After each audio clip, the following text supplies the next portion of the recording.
Breaking news గతంలో ఎన్నడూ లేని విధంగా కనీ విని ఎరుగని రీతిలో మావోయిస్టుల లొంగుబాటు పర్వం నడుస్తోంది. బుధవారం నాడు మావోయిస్టు పార్టీ పొలిట్ బ్యూరో సభ్యుడు మల్లోజుల 60 మంది సహచరులతో మహారాష్ట్ర సీఎం ఎదుట లొంగిపోయిన సంగతి తెలిసిందే. అటు మావోయిస్టు కార్యకలాపాలకు కేంద్ర స్థానమైన ఛత్తీస్గఢ్లోని బస్తర్ జిల్లా జగదల్పూర్లో ఆ రాష్ట్ర సీఎం విష్ణుదేవ్ సాయి, హోంమంత్రి విజయ్ శర్మ ఎదుట శుక్రవారం మరో 200 మంది లొంగిపోయేలా భారీ ఏర్పాట్లు జరుగుతున్నాయి.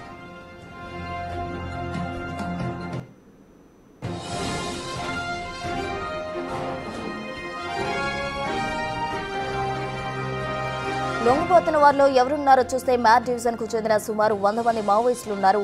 కేంద్ర కమిటీ సభ్యుడు రూపేశాలియా శాసన మ్యాట్ డివిజన్ కార్యదర్శి రణిత, 2 దండకార్యనం స్పెషల్ జోనల్ కమిటీ సభ్యులు, అలాగే 15 మంది డివిజనల్ కమిటీ సభ్యులు గురువారం ఇంద్రావతి నది దాటి బైరాంగఢ్ కు తరలి వచ్చారు.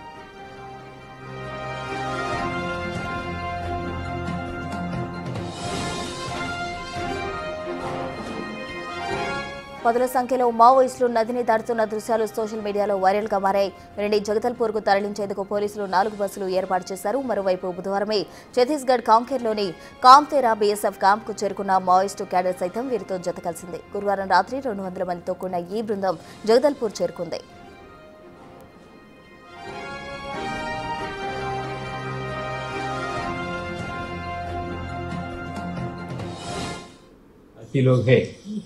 जो सशस्त्र संघर्ष को जारी रखना है करके जो कह के साथी लोग भी अभी हम जिन विषयों को लेकर हमने ये निर्णय लिया, इसमें मेजॉरिटी साथियों को तो हमारा जो तरीका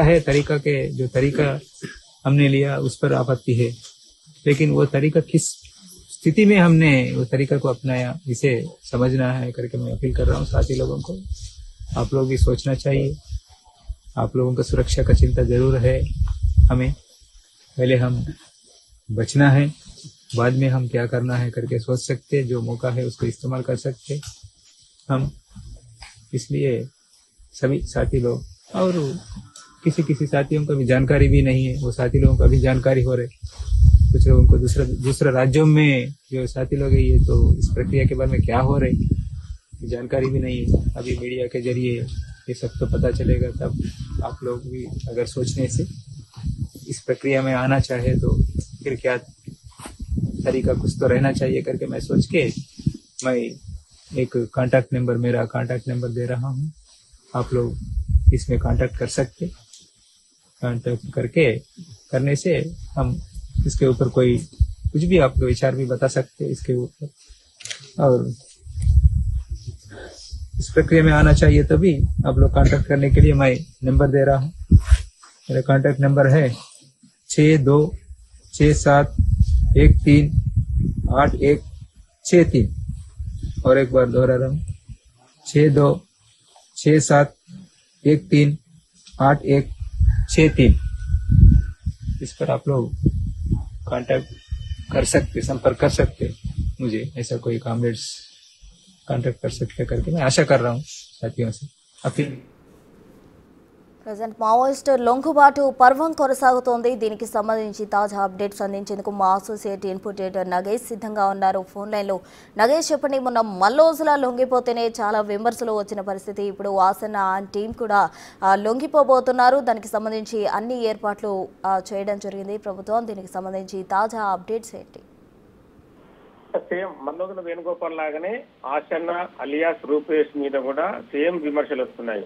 అంటే ఉద్యమానికి ద్రోహం చేసి తుపాకీ పట్టి పీడిత ప్రజల కోసం పోరాడుతానని బాసట చేసి వాళ్ళు అన్ని రకాలుగా తాము నిలబడతామని చెప్పిన వీళ్ళు రాజ్యానికి అమ్ముడుపోయారు, ప్రభుత్వానికి అమ్ముడుపోయారు, వాళ్ళ సొంత స్వార్థం కోసం ఈరోజు లొంగిపోతున్నారని చెప్పి పెద్ద ఎత్తున సోషల్ మీడియాలో వాళ్ళకు సంబంధించిన విమర్శలు ఇంకా కంటిన్యూ అవుతున్నాయి.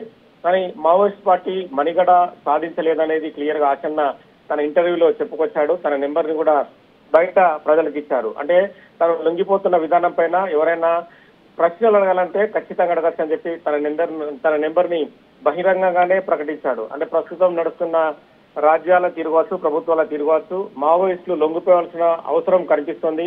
మావోయిస్టులు లొంగిపోయి జనజీవన స్రవంతిలో ఉండి ప్రజాస్వామ్య పద్ధతిలో వాళ్ళు కూడా ఖచ్చితంగా రాజకీయాల్లో ఉండాలి. ప్రస్తుత పరిస్థితి కూడా అంత అనుగుణంగా లేదు. వెనుకటి పరిస్థితుల్లాగా అడవుల్లో ఉండి పోరాడే పరిస్థితి కూడా కనిపించడం లేదని చెప్పి కూడా తన ఇంటర్వ్యూలో పేర్కొన్నాడు. కానీ 40 ఏళ్ల ప్రస్థానం ఇద్దరు కూడా మల్లుదర వేణుగోపాల్, ఆశన్న గాని, ఇంకో బండి ప్రకాష్ గాని, తాజాగా Kandagatla Yadagiri special zonal committee member కూడా కొనసాగుతున్న మరొక వ్యక్తి కూడా లొంగిపోయాడు.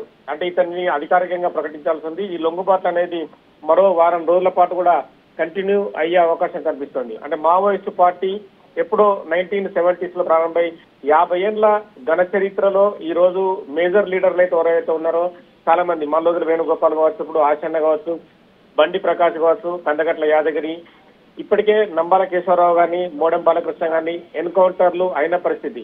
వీళ్ళ లొంగుబాటు, వాళ్ళ ఎన్కౌంటర్లు అనేది కూడా ఖచ్చితంగా మావోయిస్టు పార్టీని కింది స్థాయికి తీసుకెళ్లే అవకాశం కనిపిస్తుంది. ఉన్న నాయకులు అంటే గణపతి గాని, ఇంకా మల్లరాజిరెడ్డి గాని, ఉన్న కొద్ది మంది 25 మంది 30 మంది మేజర్ నాయకులు ఉండొచ్చు, వాళ్ళందరూ కూడా కాంటాక్ట్ లో లేరనేదే సమాధానం వస్తుంది. కానీ ఆపరేషన్ కగార్ అనేది ఖచ్చితంగా కొనసాగుతుందని చెప్పి ఇప్పటికీ అమిత్ షా ప్రకటిస్తున్నాడు. మధ్యప్రదేశ్ గాని, ఛత్తీస్గఢ్ గాని, మహారాష్ట్ర సీఎంలు కూడా ఖచ్చితంగా ఆపరేషన్ లోనే వాళ్ళు కంటిన్యూ అవుతారని చెప్పారు. అంటే వచ్చే సంవత్సరం మార్చి 26 వరకు క్లీన్ షిప్ అంటే మావోయిస్టులు అనేది జీరోగా ఉంటుందని చెప్పి ప్రకటిస్తున్న ఈ క్రమంలో లొంగుబాట్లు జరగడం అనేది కూడా మావోయిస్టు పార్టీని కొంచెం కకావికలం చేస్తుందని ఖచ్చితంగా చెప్పొచ్చు. ఎందుకంటే మావోయిస్టు పార్టీ అంటేనే భయపడే రోజులు ప్రస్తుతం అయితే కనిపించడం లేదు. ఎందుకంటే తుపాకీ పట్టుకొని ఊర్లలోకి వెళ్లి బెదిరించాలన్న భూస్వాములు ఎవరైతే వాళ్ళ భూములను లాక్కొని వేధిస్తున్నారని చెప్పి ప్రజలు ఆరోపించిన అప్పటి ప్రజాసభలు కానీ ఇవి కూడా కనిపించే పరిస్థితి లేదు. అంటే ఇప్పుడున్న వ్యవస్థ, ఇప్పుడున్న రోడ్లు కానీ, ఇప్పుడున్న ఇంటర్నెట్ కానీ అవన్నీ కూడా ఖచ్చితంగా మావోయిస్టు పార్టీని పూర్తిగా దెబ్బతీస్తున్నాయి. వాళ్ళందరూ ఎక్కడ కమ్యూనికేట్ చేయాలన్నా కూడా ఖచ్చితంగా పోలీసులకు దొరికే పరిస్థితి. ఇవాళ 200 మంది మావోయిస్టుని ఇంద్రావతి నది మీదుగా తీసుకొచ్చిన అక్కడి పోలీసులు ఇవాళ ఛత్తీస్గఢ్ సీఎం వాళ్ళందరినీ మీడియా ముందు ప్రవేశపెట్టనున్నారు. ఆసన్న టీం నేతృత్వంలో రణితతో పాటు మొత్తం 200 మంది గ్రూప్ సభ్యులు కూడా పోలీసుల ముందు ఇవాళ తమ ఆయుధాలని అప్పచెప్పి లొంగిపోనున్నారు.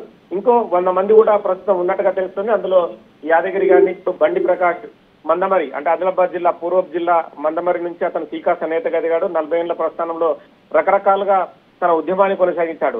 రామగిరి జిల్లా బేగంపేటలో కూడా 2004లో ఒక భారీ స్తూపాన్ని నిర్మించి అక్కడి నుంచి మళ్ళీ అజ్ఞాతవాసానికి వెళ్లిపోయిన బండి ప్రకాష్ మేజర్ ఆపరేషన్లలో కూడా అతను బాధ్యుడే. ఇప్పుడు లొంగిపోతున్న ఆశన్న కూడా మేజర్ ఇష్యూలలో చంద్రబాబు అలిపిరి ఘటన కావచ్చు, నేద్రమల్లి జనార్దన్ రెడ్డి ఇష్యూ కావచ్చు, అలాగే మాధవరెడ్డి ఘటనకు సంబంధించి పేలుడు కావచ్చు, ఇలా మేజర్ ఇష్యూలలో తన పాత్ర ఉంది. 15 మంది మావోయిస్టు పోలీసులను కూడా ఛత్తీస్గఢ్ లో మందు పాత్ర పెట్టి పేల్చి చంపిన కేసులో కూడా అతను నిందితుడిగా ఉన్నాడు. ఆశన్న పైన కూడా దాదాపుగా 5 నుంచి 6 కోట్ల రివార్డు ఉన్నట్టుంది. రణితకు 4 కోట్లు ఉన్నట్టుంది. వీళ్ళందరికీ రివార్డులు అందజేస్తున్న ప్రభుత్వాలు స్థలాన్ని పునరావాసాన్ని కల్పించే దిశగా ముందుకు తీసుకెళ్లే అవకాశం కనిపిస్తుంది. మిగతా మావోయిస్టులకు కూడా వాళ్లకు వివిధ రాష్ట్రాల్లో ఉన్న రివార్డులన్నీ జమ చేసి వాళ్ళకు అందజేసే అవకాశం కనిపిస్తుంది. మొత్తానికైతే ఆపరేషన్ కగార్ విజయవంతమైందని చెప్పి బీజేపీ ప్రభుత్వం ప్రకటిస్తుంది. కానీ ఇప్పటికీ మాజీ మావోయిస్టులు కానీ, సానుభూతి పనులు కానీ వాళ్ళందరూ తీవ్రంగా లొంగిపోతున్న మావోయిస్టులను అయితే వాళ్ళు వ్యతిరేకిస్తున్నారు. కానీ మావోయిస్టు ప్రస్థానం ఎటు వెళ్తుంది ఏందనేది కూడా కొద్ది కాలం వేచి చూడి వాటికి సంబంధించిన ప్రశ్నలకు కానీ, వాటికి వాళ్ళ నుంచి వచ్చే ఆన్సర్లకు కానీ సమాధానం చెప్పే పరిస్థితులు ఎవరైతే లేరు.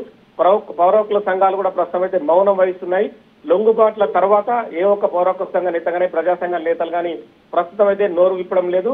ఈ లొంగుబాట్ల తర్వాత మళ్ళీ ఆపరేషన్ కగారు కొనసాగుతుంది. మళ్ళీ అడవులను జల్లెడ పట్టి మిగతా ఎవరైతే మావోయిస్ట్ నేతలు ఉన్నారో వాళ్ళందరినీ కూడా ఏరివేస్తామని చెప్పి ప్రకటించిన నేపథ్యంలో ఈ మంత్ తర్వాత నెక్స్ట్ మంత్ నుంచి ఆపరేషన్ కగార్ అనేది మళ్ళీ తీవ్ర ఉధృతం కానుందని చెప్పి కూడా పోలీసు వర్గాల నుంచి అయితే సమాచారం వస్తుంది.